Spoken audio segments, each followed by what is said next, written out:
to the Smart Black Girl Podcast. Who am I? You know, just an average smart black girl. I am so happy to have all my lovely Smarticle particles with me for episode 2. Today, we are going to dive right into the depths of my mind. I know, I'm getting real personal real soon. But what else am I supposed to do in my safe space? Hey, you said you wanted to join me. So grab your comfort snacks because this chat is not an easy one. Let's talk about depression. When you're depressed, where do you want to go?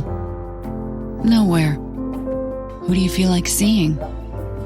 No one. Depression hurts in so many ways. Sadness, loss of interest, anxiety. Oof, I really wish you could understand how terrifying it actually is. Unfortunately, I know that some of you guys do, which is why I built this place here. I want a place to chat about how I'm doing, actually, not the cordial I'm fine. Oh, yeah, that sentence, right there. I'm fine. The toxic general response everyone wants to hear. I know we're all guilty of it one time or another. Asking a friend how they're doing without expecting an in-depth response. Woo, casualties. I don't care for them very much. You know the ones, I'm fine, I'm okay, I'm well, I'm alright, etc. The list can go on, and the conversation usually does as well. Unfortunately. You know, that conversation usually continues because I'm thinking about dying today isn't a polite response. Oh yeah, I went there. Because that can be a very real reality for some. It surely was for me once. But can you guess what came out of my mouth? Yep, I'm fine. Saying a sentence like that can ruin someone's day or land you in the hospital. Granted, maybe that's where you should be. But in my experience, it could help or maybe it could scare you into never actually telling the truth again. Here we get to our paradox. What help is needed? Well, for me, it was learning that those thoughts aren't in everyone's mind. Yep, that's right.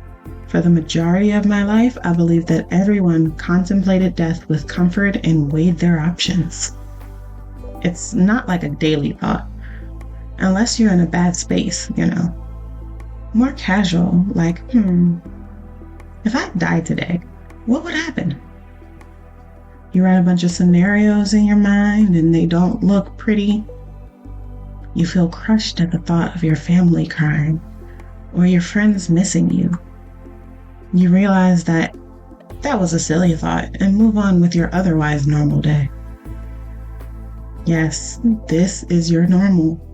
Those thoughts come and go, and the frequency and the depth of the thought varies.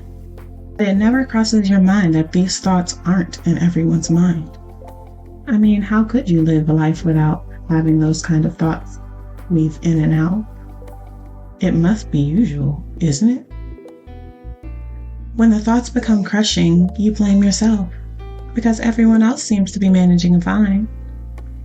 It must just be because you aren't strong enough, or smart enough, or motivated enough. You're too lazy. You should have cleaned your room. My God, your paper's due. Work on it right now. You try. Overwhelming anxiety. Oof, that's another beast entirely.